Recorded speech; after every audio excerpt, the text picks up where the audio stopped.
Hey, what's up? It's your boy Rawk. You've actually caught me at a bit of a bad time. You see, I'm getting ready to go to a funeral. I only have one nice outfit. After nearly 3 decades and a pretty tumultuous couple of years, E3 is dead. And as somebody who looked forward to this event each and every year, I'm pretty sad to see it gone. So the least I can do is attend its funeral.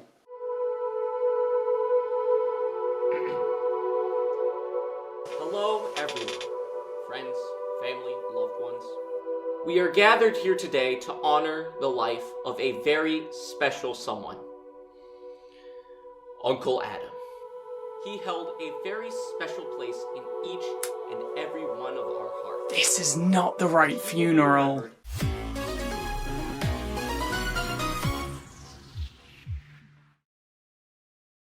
Does everybody smell that? It's the putrid stench of Rawk being wrong!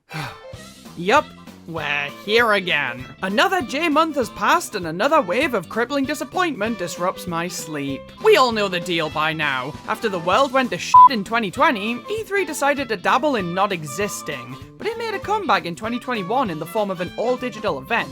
After that was received, E3 brought death back in a huge way, by not even giving us a sneeze of a press conference in 2022. That's all I was asking for. With the calendars rolling over into 2023, E3 was sure to make it abundantly clear that this was their year. They were back with a physical show, and the world could return to normal. But you know what they say, when you have something good, you. E3 2023 was cancelled, but this decision was different than the other years the show was cancelled. This wasn't because of world events. This wasn't because they couldn't have a physical presence. E3 2023 was cancelled because nobody was willing to participate in it. Early on in the year, reports started to come out that a lot of companies wouldn't be attending E3 this year, most citing that the event simply didn't fit in with their plans, which roughly translates to, we don't fucking need you! This started off with companies like Ubisoft, Sega, and Tencent. And while Sony was continuing their tradition of not holding an E3 press conference, the other console manufacturers of this generation, Microsoft and Nintendo, also announced that they would be skipping the event this year. With the big three not in attendance and with third-party attendees dwindling rapidly, the ESA announced on March 30th that E3 2023 was cancelled. So, I was wrong. Turns out that E3 being able to have a physical presence wasn't enough to bring it back. I'm not bitter. But just like last year, the lack of E3 didn't mean the companies didn't have shows this June. So, let's see what we have to work with. Sony did hold a summer presentation, but it was in May rather than June, so it means nothing to me. You can reveal all of the FNAF Help Wanted sequels you want, Sony. If it didn't happen in June, it didn't happen at all. So I guess all that's left to do is to check in with the usual suspects. It's been a while since I visited this place, but after their untimely deaths in 2022, I thought it'd be best to come down here and pay my respects to Ubisoft and Square Enix. As expected, Square's grave is in shambles, but at least Ubisoft's managed to still look pretty presentable. What the f***? It lives! Ubisoft held a Ubisoft Forward on June 12th in the most f***ing boring resurrection I've ever seen. Think about it. This puts Ubisoft on the same level as Jesus Christ, and I still don't give a shit. This presentation took the form of a 2-hour-long press conference. It's like E3 never truly left. Now, call me crazy, but I didn't really feel like sitting through a 2-hour-long presentation for a company I barely remember exists on a good day. So I'm just gonna watch the main trailers they showed off. A highlight reel, if you will. If you want to count Skull and Bones as a highlight, that's on you. The main show opened up with a meaty-ass showing for Avatar Frontiers of Pandora. Like, Jesus Christ, this thing got 13 or so minutes of screen time here. I get it, Avatar's a big deal, and the game honestly looks quality. But as someone with no affinity for this franchise whatsoever, it was really difficult to care about this section in all honesty. But hey, it's been a long time since there have been any notable movie tie-in games coming out, so if nothing else, I like the precedent this sets. Can't wait for a game based on Pixar's Elemental. Next they showed X-Defiant. I do not know what the hell this was trying to communicate. Just a bunch of clips of streamers playing the game and then a content roadmap. Sure. Then we got a look at a new Prince of Persia game. That's awesome to see. I definitely prefer the style of the trailer over the gameplay shown, but the gameplay itself looks incredibly solid and really fun. We saw Captain Laserhawk, a Blood Dragon remix. That's not a game. The Tom Clancy mandate was met with the Division resurgence. Whoop-de-doo. And then we saw Home Free performing their song Skull and Bones, which ended with an announcement of a closed beta for that game. What more could you possibly want? We had a sizzle reel featuring Anno 1800, For Honor, Trackmania, Mario Rabbids, Roller Champions, Brawlhalla, Rocksmith Plus, The Crew 2, and Riders Republic. And then we got a trailer for Mario Rabbids. Perfect. It's so nice to see Rayman back, even if only in Mario plus Rabbids. I really hope his appearance here leads to a new game sometime soon. Now, what does he actually do in Mario Rabbids? You ask too many questions. We then got a look at the Crew Motorfest. That's right, everybody. Ubisoft made their own Forza. It's about damn time. Then we saw 3 whole Assassin's Creed games, because franchise fatigue is a myth. Assassin's Creed Nexus VR, Assassin's Creed Codename Jade, an open-world mobile game, and Assassin's Creed Mirage. Cool, man. I've never played an Assassin's Creed game, and you can tell because I lack facial hair. But I have to imagine that if you are into this series, this was probably a pretty exciting trio of announcements. Finally, the show ended off with an extended look at Star Wars Outlaws, a fully open-world Star Wars game. This honestly looks really good. I'm definitely worried that it'll suffer from the generic open world syndrome that basically all of Ubisoft's games experience. But if nothing else, this looks like a really interesting take on this IP. So that was Ubisoft, and overall, it sure felt like it. This really had the aura of an old school Ubisoft conference, with unsuccessful attempts at being funny and relatable, long as hell demos for games, and unnecessary musical interludes. Does that make this conference any good? It makes it a Ubisoft conference. I don't know. I didn't find anything here to be massively interesting, and honestly spent half of my time wishing this thing would just hurry up. But it also wasn't anything all too offensive. So,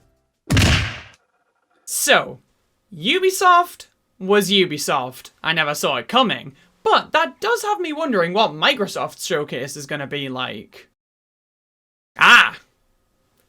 It's a Microsoft showcase. Microsoft held an Xbox Games Showcase and Starfield Direct on June 11th. You know, if everybody is already gonna call any other presentation a blank direct, might as well embrace it. This show was another 2-hour-long press conference. God damn it. God, maybe I don't want E3 to come back. Alright, let's get this over with. The show opened up with a trailer for the Fable reboot, starring Richard Ayoade of British television fame. I think I missed the show where he turned into a giant. We then got a trailer for South of Midnight, and I adore the style shown off here. We didn't see any gameplay, but at the very least, this was a compelling showcase of the concept of this game. I look forward to seeing more. We got a look at Star Wars Outlaws.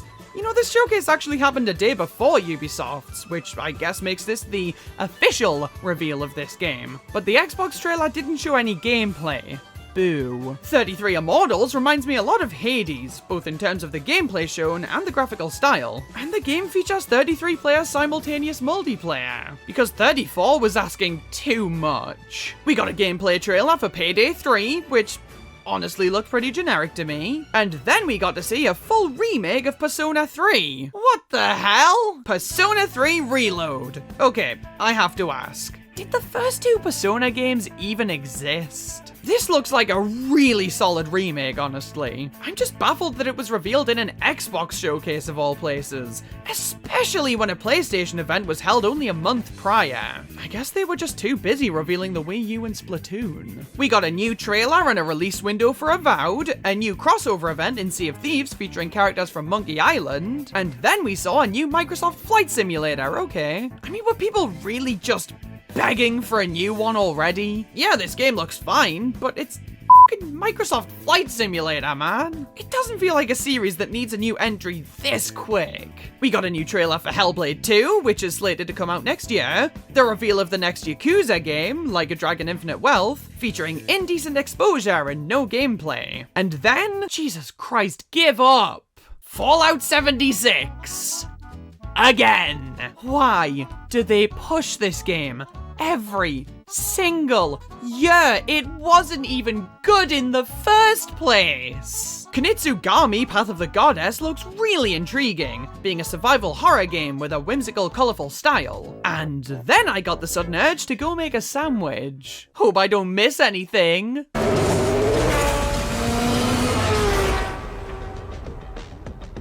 Man, my stomach has the best sense of timing. Forza! Elder Scrolls Online gets a new expansion, and so does Overwatch 2. A new adventure begins. I don't understand. I'm not like super up to date on the goings on with this game, but only a month before this presentation, it was announced that the story mode for Overwatch 2, also known as the solitary reason to make an Overwatch 2, had been cancelled. But then this is a story mode, or at least story missions, so I don't get it. These obviously don't seem to be on the same scale as the story mode that we were promised, but this just seems like a baffling thing to reveal so soon after that announcement. And the missions are locked behind a paywall. This game is a fucking nightmare. Next up, Persona 5 Tactica. How many damn versions of Persona 5 do we need? All jokes aside though, this looks interesting. The combat is taking a much different approach in this game, and the art style is unique, if nothing else, but I'm personally not all too keen on this game from what we've seen so far. We then get a trailer for Bethesda's Starfield, ahead of the full-length presentation the game would be receiving. And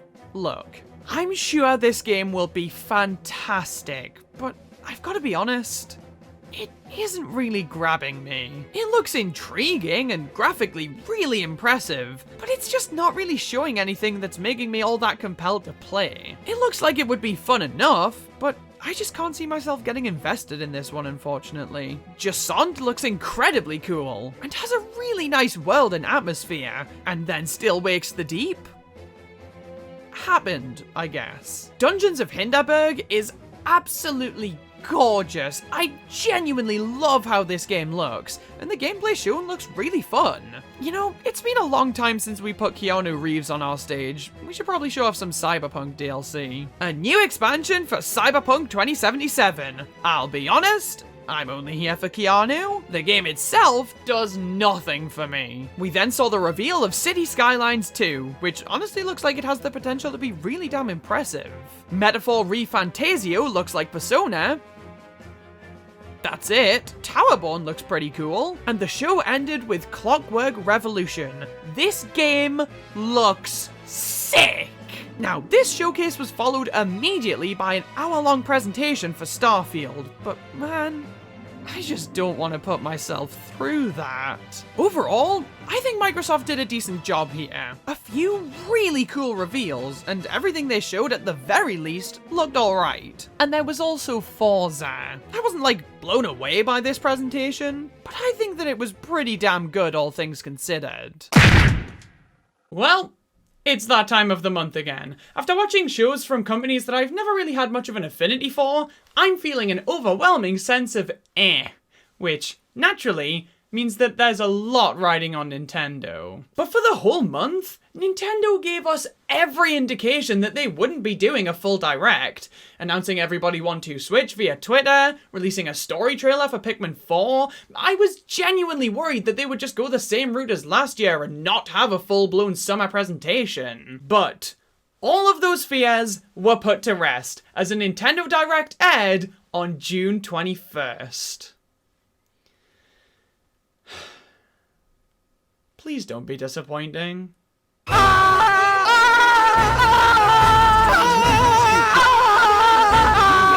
Just dance.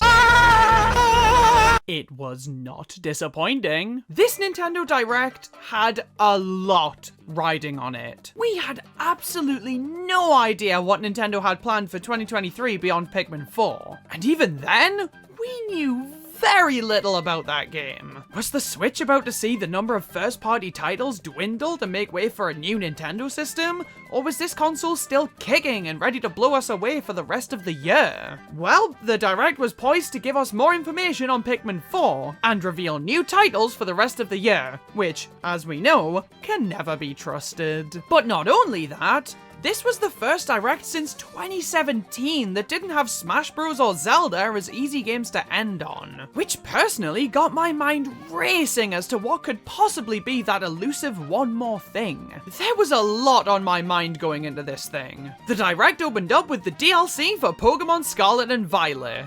I really enjoyed what I played of these games, but I didn't get anywhere close to beating them, so I won't be picking up this DLC. But it looks pretty cool. Kind of surprised this wasn't saved for like a Pokemon Presents or something, but whatever. We then saw Sonic Superstars, which had already been announced for the Switch. But we got to see some new footage here, and it was absolutely glorious. I'm genuinely so excited for this game. It looks really damn good. Next up was Palia. After September 2022's Nintendo Direct showed about 44 farming sim games, this is doing absolutely nothing for me, man. Persona 5 Tactica is coming to Switch, that's cool, but no word of Persona 3 Reload, which is strange. Myth Force looks sick. Being inspired by Saturday morning cartoons gives it a really nice visual style, and the gameplay looks pretty engaging. Then we got a new Splatfest announced, with the theme being the best flavor of ice cream, and the teams being the three most iconic flavors, the three that jump to everybody's mind when ice cream is so much as mentioned: vanilla, strawberry, and of course,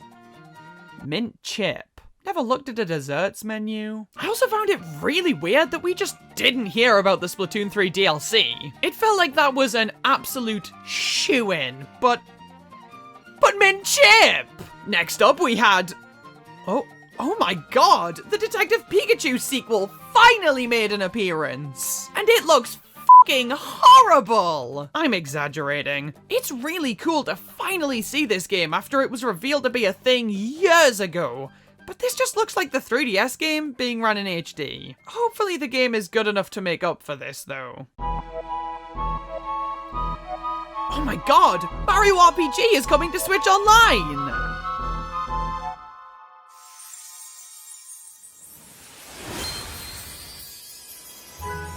What the f***? Super Mario RPG is getting a full-blown remake! This is stunning! The art style is so beautiful! The lighting is gorgeous! The music sounds so damn good! And what we've seen of the cutscenes are ridiculously clean looking. This game looks fantastic! And we're finally getting an honest-to-God Mario RPG in the modern era that looks to have absolutely no limitations on creativity or gameplay. Hell, it's amazing to have this game come out in the UK at all. This'll be the first time it was released here, and I can't wait to play it. That last trailer featured Mario, but he's not the only one getting a game. What? What? There's actually something else. There's no way. There's no fucking way!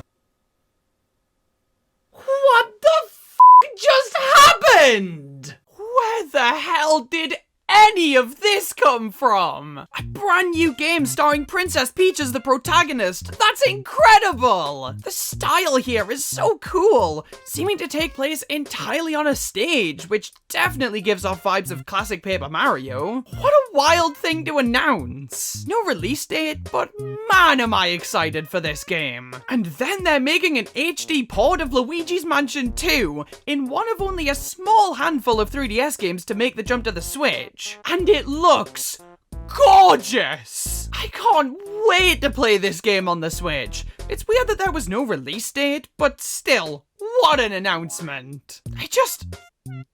I'm bewildered. Where the hell did all of this Mario series love come from? There was more love for this series in this small section of a random Nintendo Direct than there was in the entirety of the 35th anniversary celebrations. And yes, an argument could be made that this is to capitalize on the success of the movie, but counterpoint, I don't think 3 spin-offs, 2 of which aren't even releasing this year, are what Nintendo would have planned for that. They'd have a mainline game, like Mario Odyssey 2 or something. Either way, that was incredible, and the headlines just keep coming. Batman Arkham Trilogy, Gloomhaven, Just Dance 2024, Silent Hope, Fae Farm, Hot Wheels Unleashed 2, Manic Mechanics, another look at the Mario plus Rabbids Sparks of Hope DLC, and a new Dragon Quest Monsters. Sure, some of them were Just Dance and Hot Wheels, but that's still a decent slate of trailers. And then...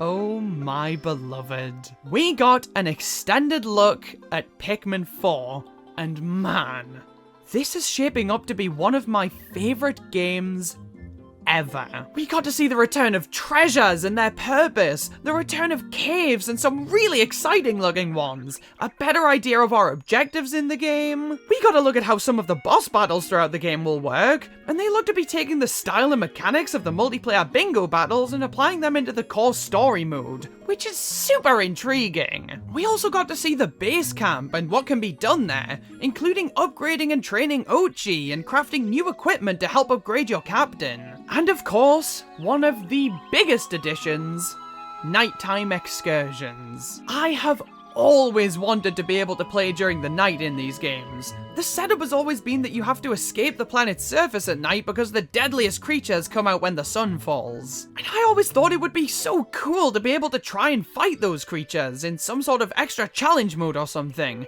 and we finally get to do basically that. I'm not a huge fan of how the enemies are described as being in a frenzy with the weird red eyes, but you know what? That's made up for by the fact that we're introduced to glow Pikmin. A whole new type of Pikmin that seem to be based off the little ghosts that appear on screen whenever your Pikmin die. They are precious and I love them. However, my absolute favorite part of what we saw of Pikmin 4 here is that you get to explore a house. Pikmin 4 is essentially a new Chibi Robo game. I love this series. I'm so excited for Pikmin 4, man. Pikmin very quickly became one of my favorite series of all time after I played through the original trilogy. And I can't wait to experience this new entry. We have even more Pikmin news to share. No, you're lying! Yes!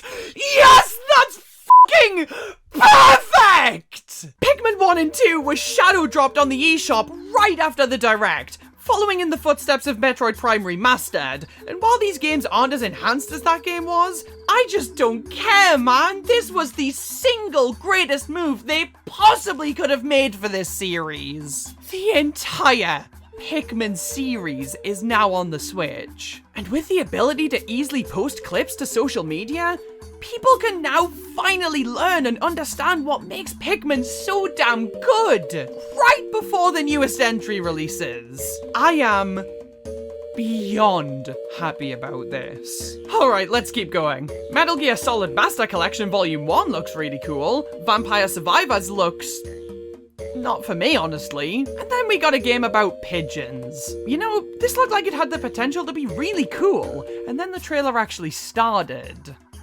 Alright. Penny's Big Breakaway, a 3D platformer from the Sonic Mania devs. This looks fantastic. Really cool graphical style and wicked fun looking gameplay. I can't wait for this one. Then we got a look at Wave 5 of the Mario Kart 8 Deluxe DLC with one whole track that takes place in a bathroom. Alright, that's cool. Holy shit! Petey Piranha! Wiggler! Kamek! This was the perfect selection of characters to bring back, man. Petey Piranha was my second pick behind only Diddy Kong. Wiggler was a character I really wanted but never expected because everybody seems to hate Mario Kart 7's roster. And Kamek is a nearly 30-year-old dream finally brought to reality. The character's first appearance in a mainline game since being scrapped from Mario Kart 64.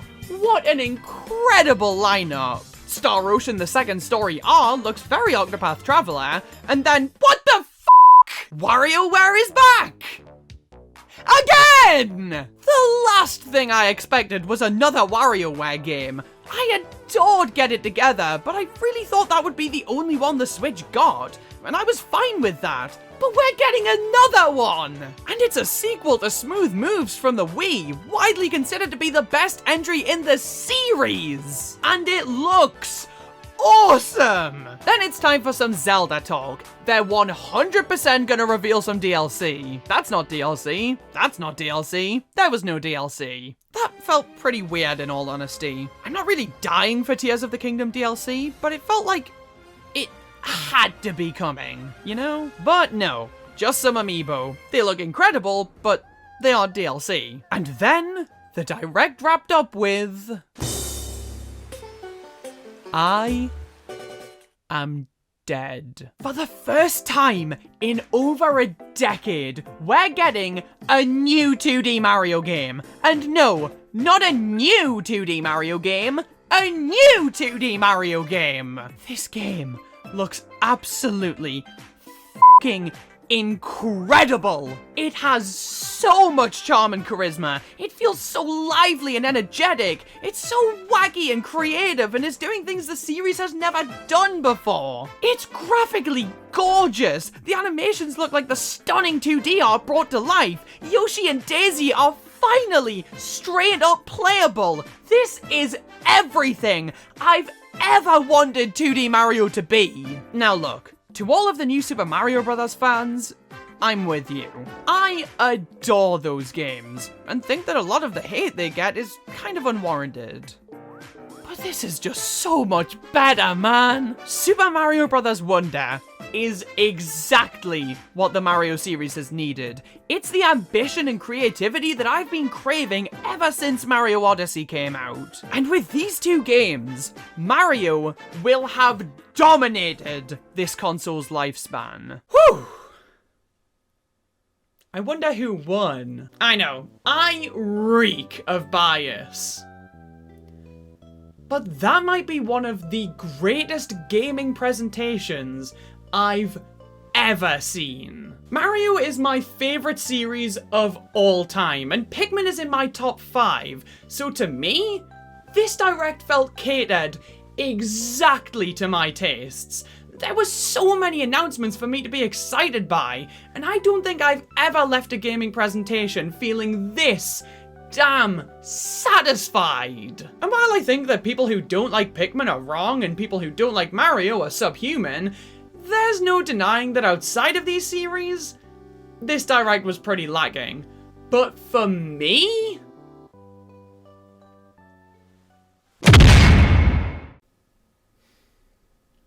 that was a really bittersweet moment. I'm overjoyed that Nintendo did such a good job with this direct. But it truly made me realize that E3 is dead. If nobody else did, Nintendo proved that these gaming companies, they don't need E3. And Microsoft and Ubisoft doing a damn good job on top of that really solidifies that idea. I thought that having a physical presence and having one unifying event that takes place in 1 week in June was a big part of, if not most of the reason to hold shows in the first place. I thought that without that, any summer presentations would suffer.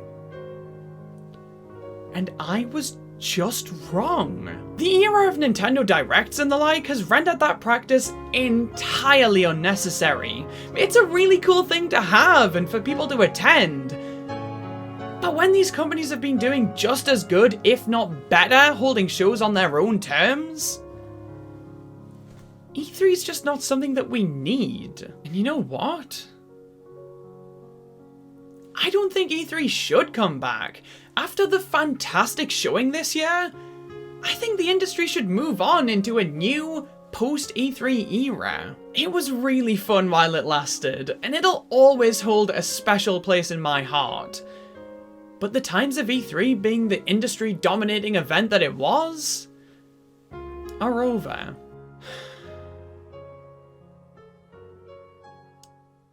Boys?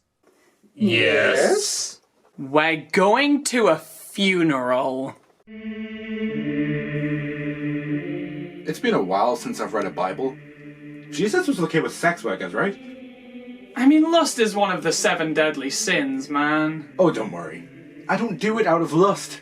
I do it for the money. That sounds a lot like gluttony. Hell yeah, it does! That is a deadly sin too. Yep.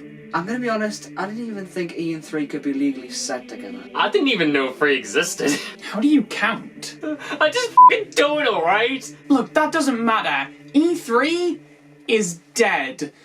And all that matters now is giving it the send-off that it deserves.